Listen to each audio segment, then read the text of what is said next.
Okay, let's start with a puzzle. A theoretical one. Imagine you own a beautiful house, you've worked your whole life for it, it's your legacy, and you want to leave it to your grandson. Okay. The catch is, your grandson hasn't been born yet. In fact, your son isn't even married. Can you do it? Can you legally sign over a house to, well, to a ghost? It sounds like a philosophical question, doesn't it? Or Uh, something out of a sci-fi novel. But the law has a very specific and, yeah, a somewhat complicated answer to that. or how about this one?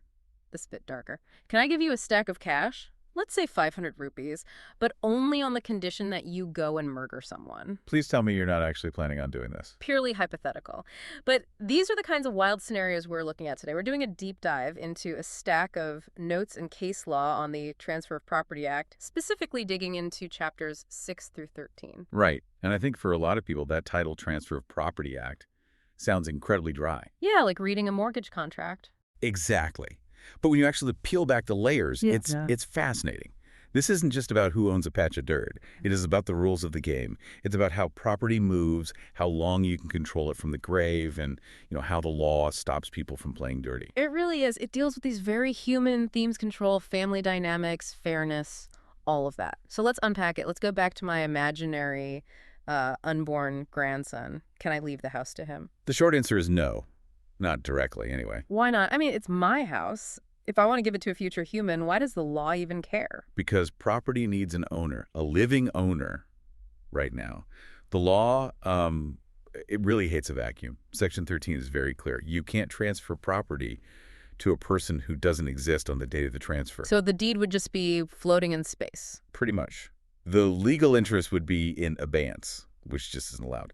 Someone needs to be responsible for the taxes, for liability, today. So my legacy plan is just dead in the water. I can't do it. Oh, you can do it. You just have to use a specific mechanism. You need a living intermediary. This brings us to the whole concept of a prior life interest. Prior life interest. Okay, break that down for me. Basically, you have to give the property to someone who is alive right now.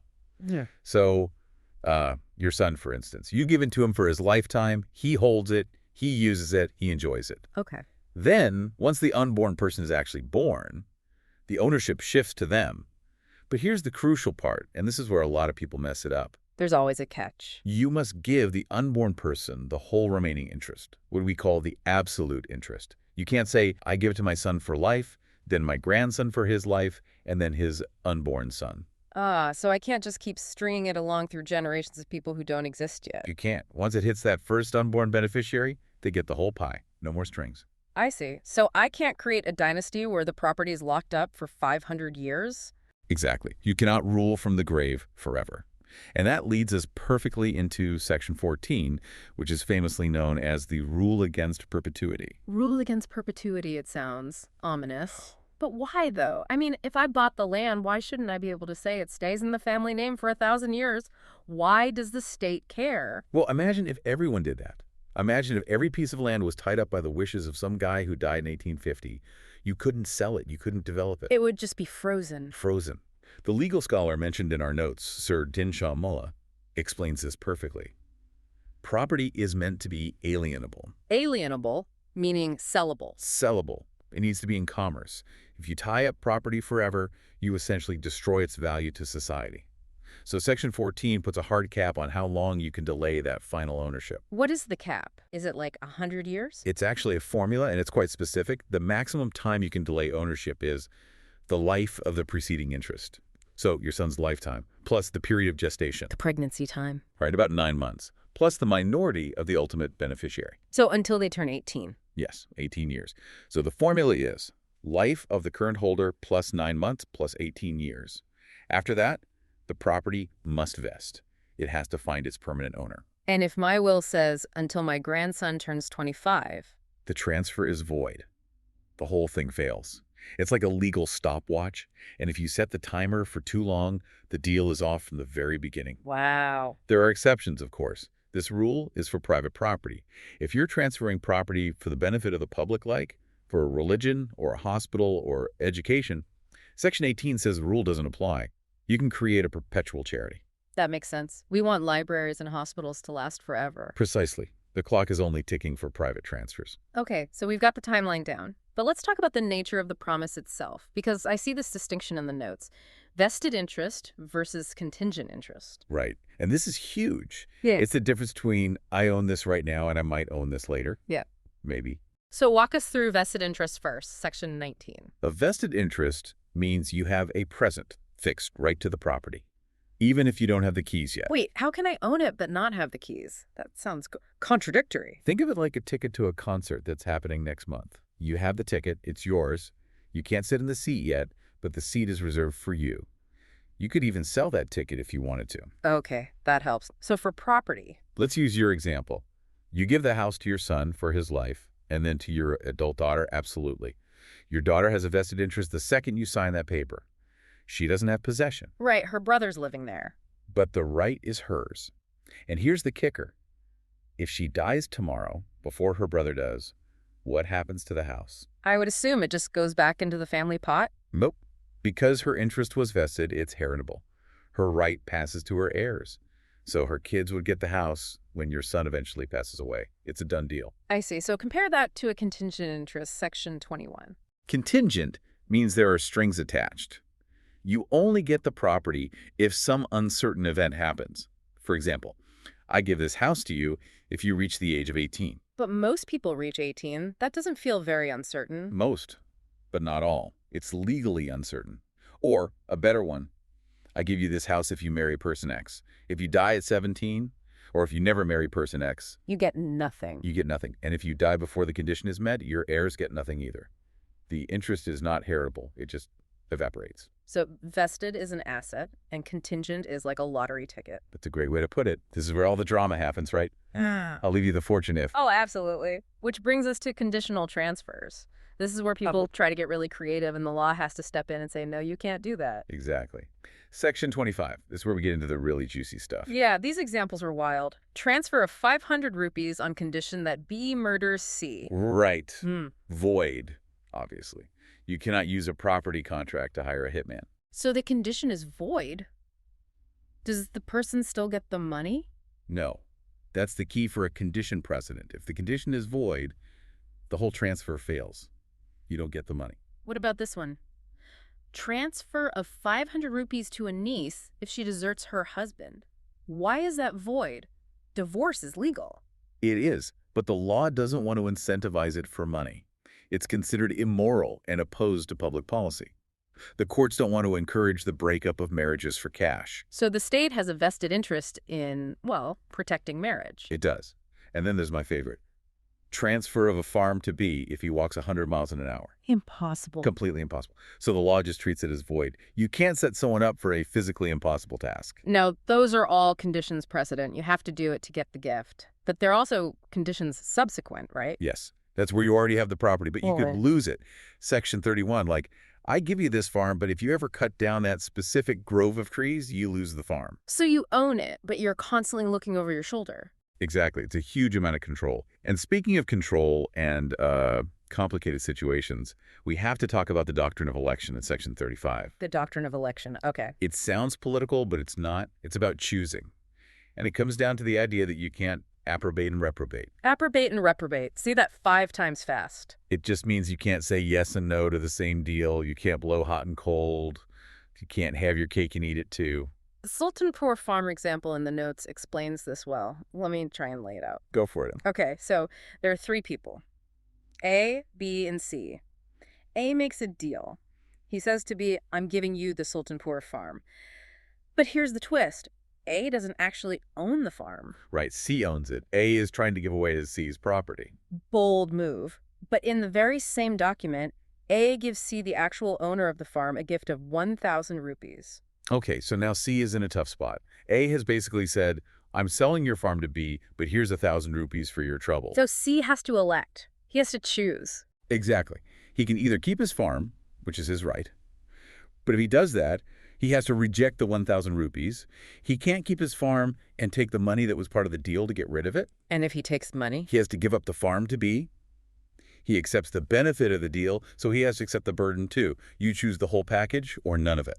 That seems, well, fair. It stops people from cherry-picking a contract. Precisely. Yeah. Now let's move from conflicts in contracts to conflicts between people. Let's talk co-owners. Yes, Section 44. This feels very practical for anyone who's ever had a roommate or inherited a house with siblings. It answers the question. What happens when one co-owner sells their share to an outsider? So, say I own a house with my two brothers. We all live there. I get annoyed, and I sell my one-third share to a total stranger. Let's call him Bob. Does Bob now get to move in with my brothers? Generally, yes. The buyer steps into the seller's shoes. So Bob would get your same rights to possession. Oh, that sounds like a recipe for disaster. A stranger in the kitchen. It would be a nightmare. And that's why there is a huge exception in Section 44, the dwelling house exception. This sounds important. It is. If the property is an undivided family dwelling house and the buyer is a stranger, that buyer cannot demand joint possession. So Bob owns a third of the house, but he can't come in and sit on the couch. Exactly. The law values family privacy more than the property rights of the stranger in that specific case. It's a protection to stop families from being forced to live with a stranger just because one member sold their share. So what can Bob do? He bought the share. His remedy is to sue for partition, to force a legal division of the property. But he can't just barge in. That is a huge relief. It's amazing how the law recognizes that a home is different from just a house. Absolutely. Huh. Okay, another scenario. What if I sell my house to you today, take your money, and then tomorrow I try to sell the exact same house to someone else? That's where Section 48 comes in, right? The doctrine of priority. You got it. It's very simple. First in time, first in right. If I created rights for you today, and then for someone else tomorrow, your rights win. The later deal is subject to the earlier one. Simple enough, but let's up the stakes. What if I'm not just shady, I'm in the middle of a lawsuit, my brother is suing me for the house, I think I'm going to lose, can I quickly sell it to my cousin before the judge rules? Now we're getting into the doctrine of lis pendens, Section 52. Lis pendens, that's pending litigation, right? It is, and the rule says no, you can't do that. During a lawsuit about a property, you cannot transfer it in a way that defeats the court's potential ruling. So if I sell the house to my cousin, and then the court says the house belongs to my brother? Your cousin loses the house. The buyer is bound by the court's final decision. They're essentially buying a massive gamble. Why is the law so strict on that? Pure necessity. If people could just sell property during a trial, a lawsuit would never end. I'd sue you, you'd sell to Bob, then I'd have to sue Bob and he'd sell to Steve. It would be a never-ending chase. Those pendants freezes the game so a decision can actually be made. Speaking of cheating the system, let's talk about creditors. Section 53, fraudulent transfer. This feels like the classic move for someone about to go bankrupt. It is. You owe the bank a lot of money. You know they're coming for your assets. So right before they do, you sell your house to your friend for $1. Sorry, I don't own it anymore. Section 53 says, nice try. If a transfer is made with the intent to defeat or delay creditors, it's voidable. Meaning the creditor can go to court and get it canceled? Exactly. They can unwind the transfer and bring the property back into the pot so debts can be paid. But what if I sold it to an innocent person? Someone who paid a fair price and had no idea I was dodging debts? Do they lose the house? That is the good faith defense. If a buyer acted in good faith and paid real value for it, their rights are protected. The law punishes the fraudster, but it tries not to hurt the innocent bystander. You know, it seems like there's this constant balancing act throughout all these rules. On one hand, it's my property, I can do what I want. And on the other, it's no, you can't use your property to cheat people or freeze the economy or control the future forever. That is the perfect summary. I mean, we went from unborn babies to murderers, from family privacy to courtroom battles. It's a lot more dramatic than just signing a deed. It makes you realize that property law isn't about things, it's about people. Absolutely. And that idea of keeping property in commerce is so important. If ownership is uncertain because of fraud or lawsuits, trust freezes. No one wants to buy a house if they think a long-lost heir is going to show up and take it away. These rules create the stability we need to, well, have a society. I definitely have a new appreciation for the fine print. I'll think twice before trying to leave my house to a ghost. One final thought to leave you with then. We talked a lot about the rule against perpetuity and stopping the dead hand from controlling the living. It's worth thinking about how much the law actively fights to keep the living in charge. Oh. In a way, the Transfer of Property Act is a declaration that the world belongs to those who are currently in it, not those who have left it. That is a powerful thought. The world belongs to the living. Thank you so much for breaking all this down with us. My pleasure. And to our listener, thanks for taking this deep dive with us. Next time you pass a for sale sign, remember there's a whole invisible web of rules, history, and human drama behind it. Until next time.